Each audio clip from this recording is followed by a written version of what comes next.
Many people say that they want to write a book, yet 9 out of every 10 people who start writing a book never finish it, leaving one of their biggest dreams unfulfilled. So, what is it about the 1 in 10 people who do finish writing their book? What do they have, and what drives them to complete their books, their plays, and their songs? Welcome to the Editor's Desk, where we explore their writing experiences, their motivations, and their struggles. And now, here are your hosts, author, writing coach, and self-publishing guide, Lynn Everard, and author, Louise Gomez. Happy Thursday, everybody. Today we have another episode of The Editor's Desk. Thank you all for tuning in. It is 5:30, April 27th, and I want to share with everybody, we have a great guest today, Heidi Hess, and Lynn will be tuning in via... Hi, Heidi, you're on. How are you? I'm doing great. We have Lynn tuning in today remotely, and he's eager to ask you several questions, and we have a lot to talk to you about. I know you do the Read It, Write It book fair. I do. I'm in the process of planning the third Read It, Write It book and writing festival in Wellington, Florida. Last year it was at the Wellington Green Mall, and I believe we're going to have it again at the Wellington Green Mall. So nice. So it's the details are in the works. We should have some news pretty soon. Nice. Yeah. Lynn, welcome. Thanks for tuning in remotely, Lynn. Yes, I'm here at my undisclosed outpost. I love it. You're in the Kennedy bunker. Oh, that's what it's called. So yes, it's great to have you on, Heidi, and I don't know, this is a little scary for me because now there's 2 beautiful women on the stage, and I may lose my job here. My goodness, all this flattery. Welcome, Heidi. Thank you. Because Louise and I were privileged to be a part of your book fair in February, and we met a lot of wonderful people and a lot of authors, and it was just a really exciting day. And so I'm so happy to hear that you have another one in the works, and hopefully there'll be more. Yeah, it's something that I am looking to grow. I have always, since I really started thinking about it, always saw it in Wellington. So I would love to be able to grow this and have this be something very large in Wellington. I like Wellington. Wellington's a great community, lots of families and lots of authors and all kinds of, it's just a great community. It's a great community. They're very supportive. But yeah, it was great to have you and Louise out. Yes, it was exciting to be there. I think you guys were a last minute addition. I was on the Brooklyn Cafe. Yes. And I met Lynn and I met Frank as well. And I was like, hey, you guys want to come out? And they were like, yeah, sure. So yeah. It was a great opportunity. We met so many authors, and we got to, learn about their stories and share with them, learn about so many similar and different experiences that we all have as self-published authors. And you were such a gracious hostess and just very organized and really concerned that everybody had everything they needed. So you really did a great job at organizing that. Thank you so much. Thank you. I like being organized. I don't like being disorganized. If you were to look at my house, that would tell a very different story. But I don't like wasting people's time, and I like making sure that I'm organized and that people are happy. I just want people to be happy. Want people to sell their books. I want them to get the word out about their work. And I think there's an awful lot of independent local authors, and we need to have something that that highlights that. So. Yeah, so that's what I'm trying to do. And speaking about authors, obviously Miss Heidi wrote The Short End of Madness. I did. And this is a great cover.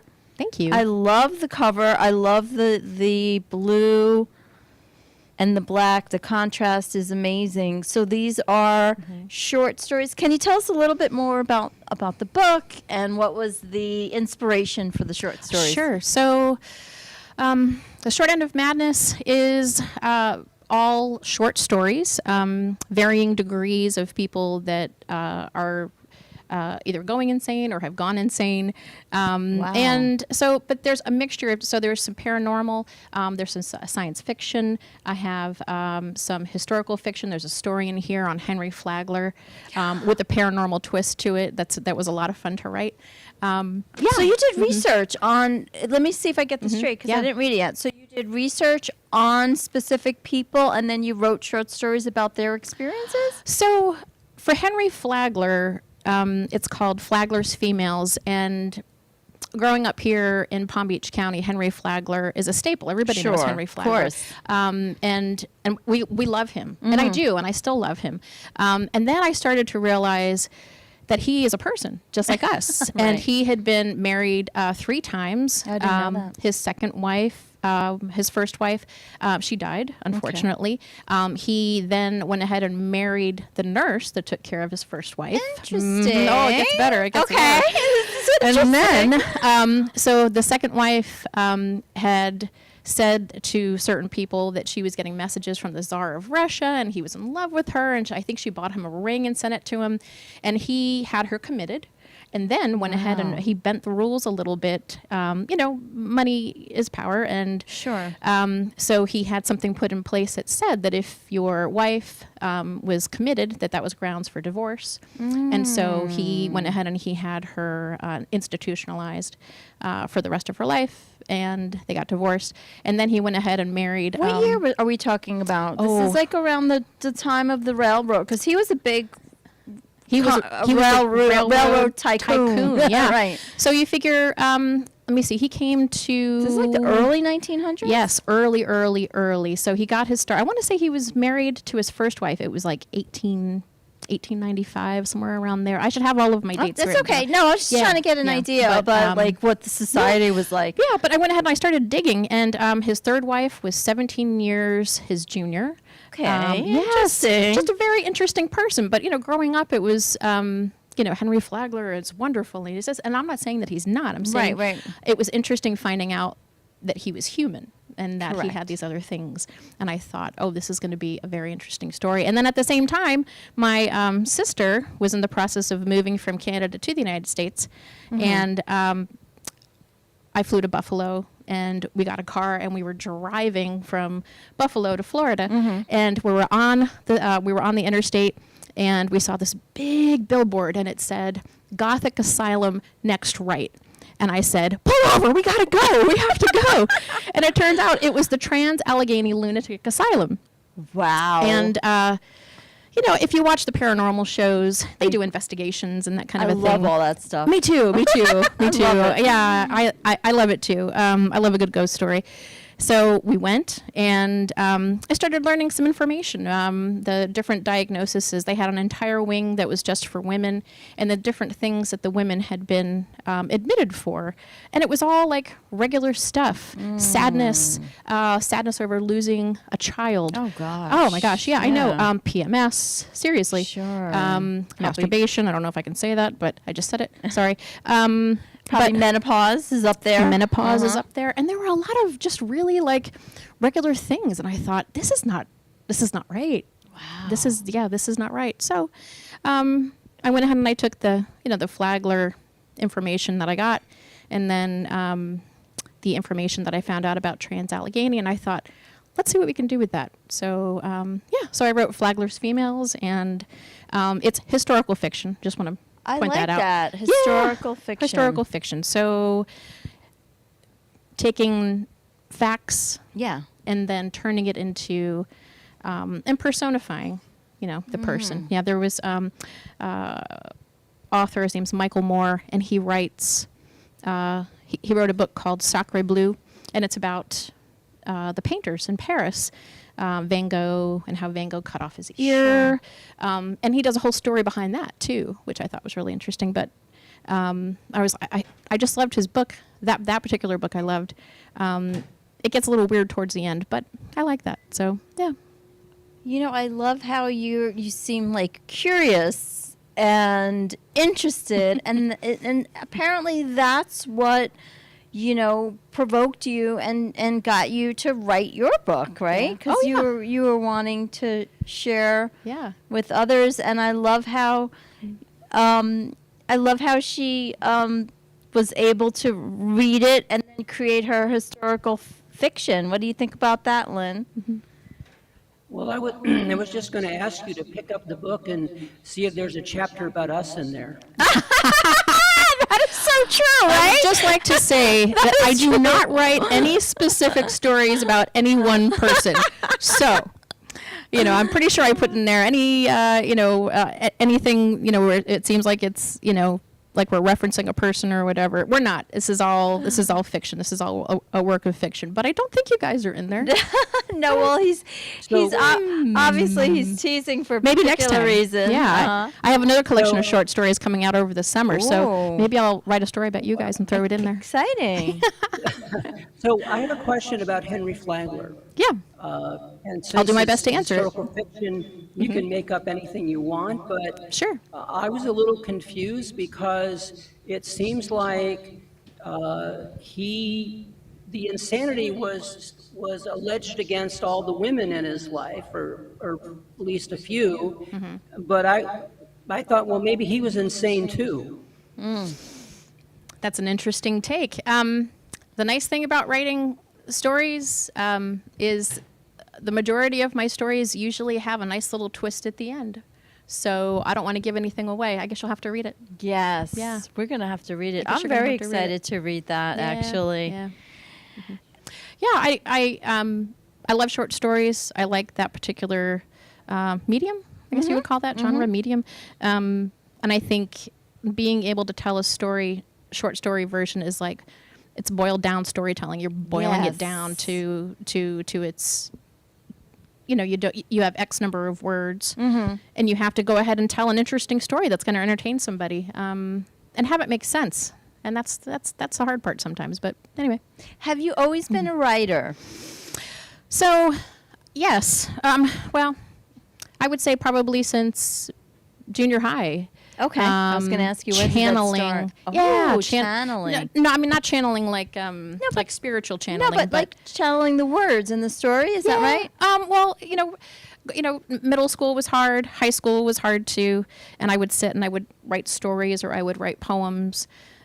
So I did it for me. I did it for me. Sure. But it wasn't really until I went down to the Miami Book Fair a couple of years ago, and I walked around and I was like, this is great. I love this. And then seeing all of the independent authors, and I thought, I wonder if I could do that. But that, and then also, anytime that you read a book, I don't know if it's like this for you or for you, Lynn, but anytime that I read a book, I always sit back, especially if I enjoy it, and I think I could do this.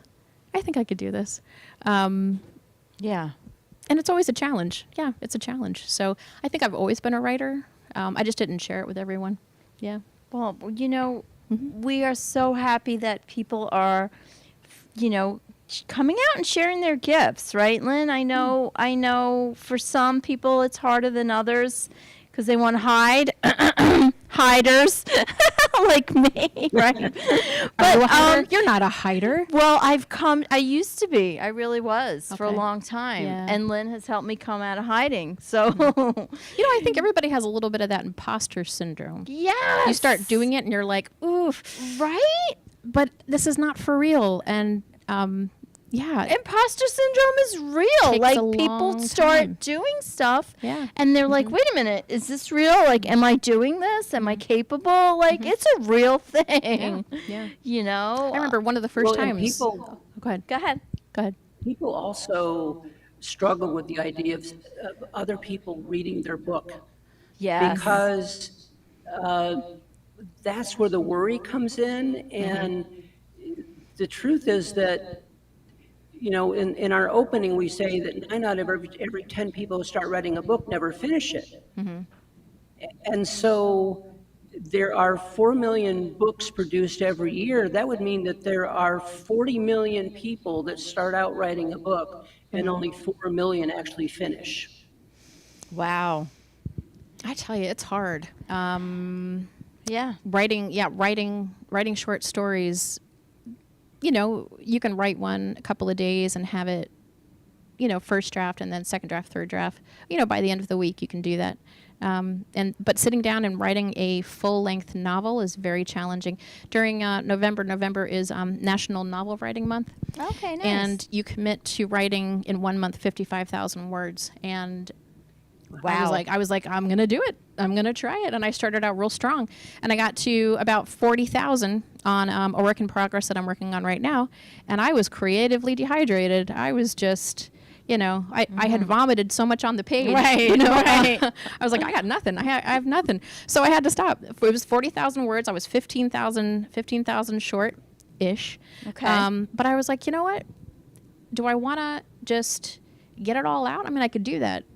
Or just back off and just revisit it, come back to it. So you got That's what I did. value, even though maybe you didn't complete whatever they quote unquote said was, but I feel like you got value out of, wait a minute, it's maybe more quality than quantity of numbers, right? yeah, I can't remember who it was. I think it was, I can't remember who it was, but somebody said that first draft is you just throwing up on the page. Right. That first draft is you just getting the story out. Right. And then it's refining it. And Yeah, that's also part of your process.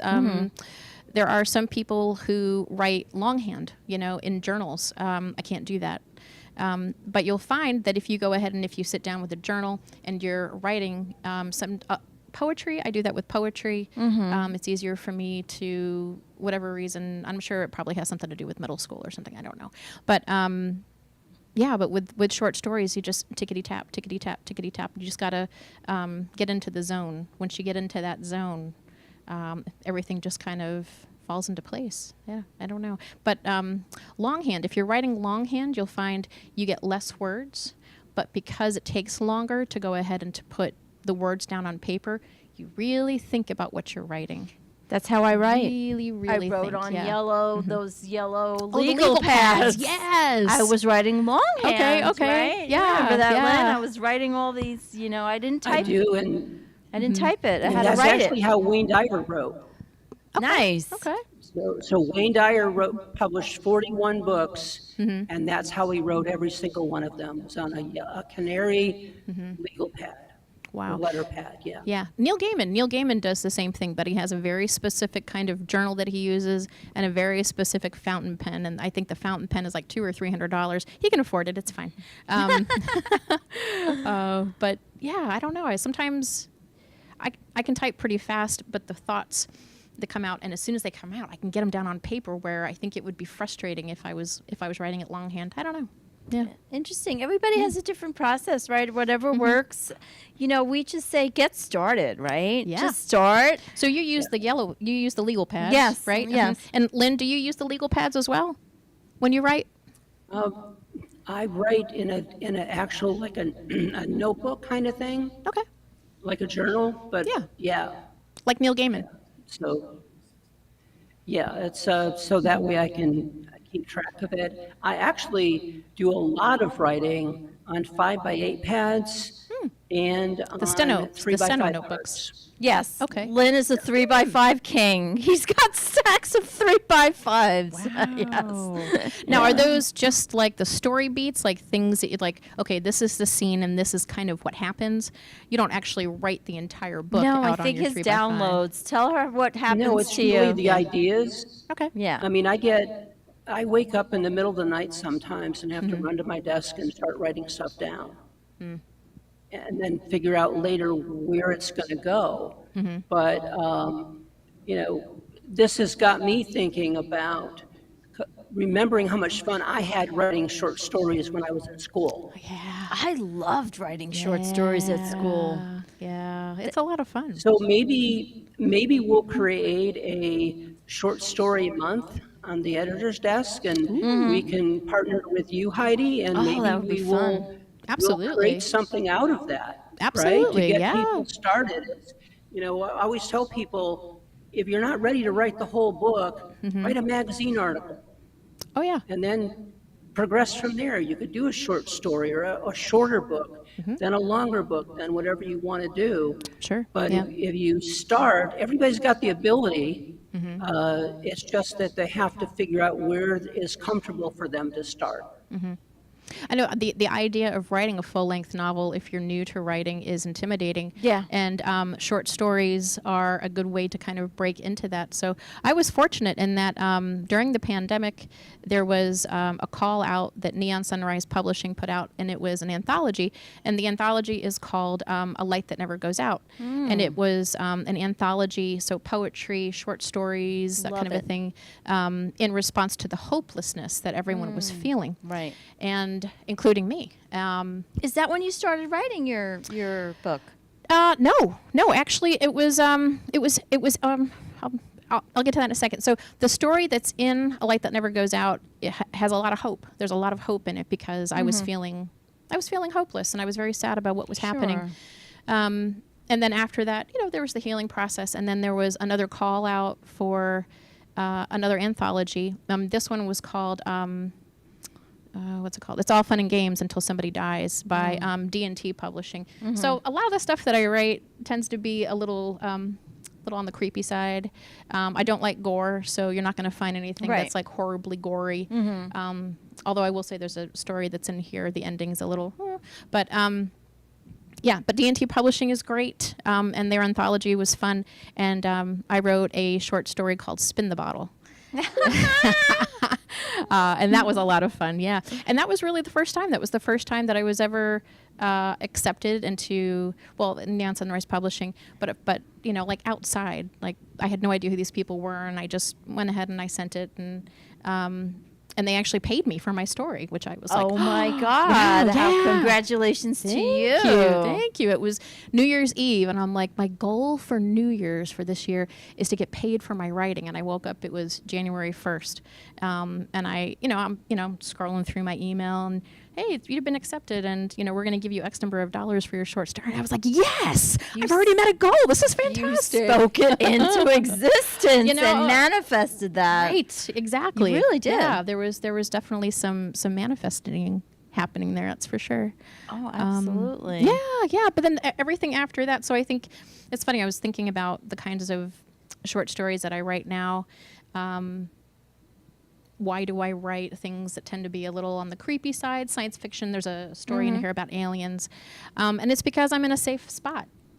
Really, Nice. and I think if you look at like Stephen King, Yeah. he's got a house and a wife and has a very normal life, and that allows the imagination to kind of, what would happen if, what would happen if? So I think, I'm just in a good spot, and it's just fun letting my imagination just kind of run with things. Yeah. So interesting. You know what, Lynn? I'm looking at the calendar here, and it popped up that today, April 27th, is, I think it's a National Short Story Day or something. How appropriate is it that we have? Really? It's going to pop up. We'll see it because we have the calendar here. Yeah. It said something about National Story or Short Story Day. National so Short Story how Month. appropriate is it Right that we here. have that? That's pretty neat. And we didn't Heidi's plan here. that. No, Yeah, we didn't plan this that was at all. not Yeah. planned at all. It's going to pop up. I'm going to show you. I'll Okay. point that out. Okay, all right. Yeah. Pretty neat. On top of it being my youngest son's 22nd birthday today, so today is a special day for Happy sure. birthday. Thank you. Happy birthday to you too. Once Thank you you. have kids, it's like It's a it's happy kinda like your birthing birthday day. too. Yeah, birthing day. It's Yeah, a there happy you go. birthing day. Thank you. I appreciate that. Yeah. So did you write your story? I asked you, I kind of interjected. When did you write it? Was it during COVID or it was before, during, after? So this is a collection of short stories that took me. It was about a year and a half. Okay. And I just decided, I'm just going to go ahead and just do a collection. I'm going to put it all together and do a collection. And I had been in a couple of anthologies with Neon Sunrise Publishing, and they're fantastic. Just David Greschel with Neon Sunrise Publishing gave me my first break, and it's not something that I'll ever forget. So if you're interested, go to Neon Sunrise Publishing. Nice. And so I just went ahead and I started writing, and then I really got involved with like local writing groups, and I thought, I can't just show up and not have anything. I have to have something. And one of the groups that I belong to is at the Boynton Beach Library, and I showed up there with a story called Just Another Night, and it's a story about these people that come in and there's a bartender there, and it's a short story. It's very, very short. The ending is a little on the gory side, but it's my sense of humor 100%. At the end, anyway, I don't want to give it away. No, yeah. but it's exciting how you, you also reached out to different, places and different locations. And we have a couple minutes left. We have like 2 minutes left. So, Lynn, is there anything you want to chime in before we're ready to say goodnight? Yeah, well, I'd like to first thank Heidi for coming in and joining us this evening because Thanks for having me. as we were doing this, I came up with about 3 more ideas for things that we could collaborate on. Sounds good. Nice. Which is always wonderful. So we will definitely be back in touch with you after this. Absolutely. And anytime you want me to come in to talk about things or whatever, I'll be happy to come in. Thank you for having me, and thank you for being a part of Read It, Write It. It was great to have you guys there.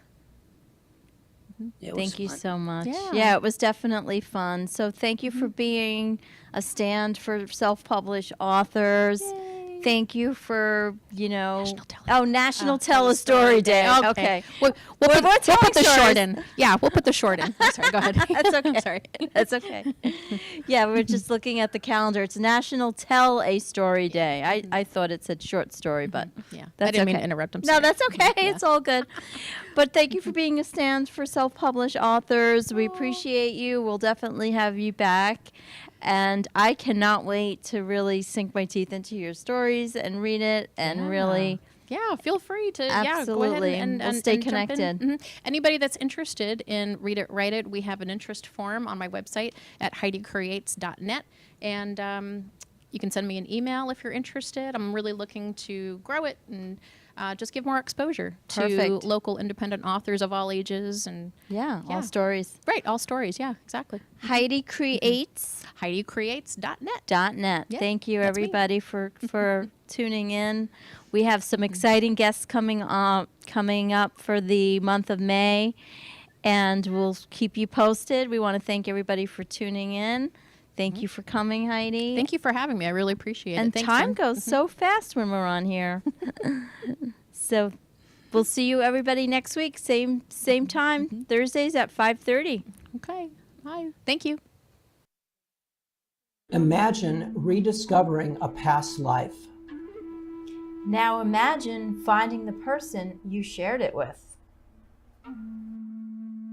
And I just told all my friends, I'm like, you guys have to read this because I can't put it down. And I have not even gotten to the half of the book yet.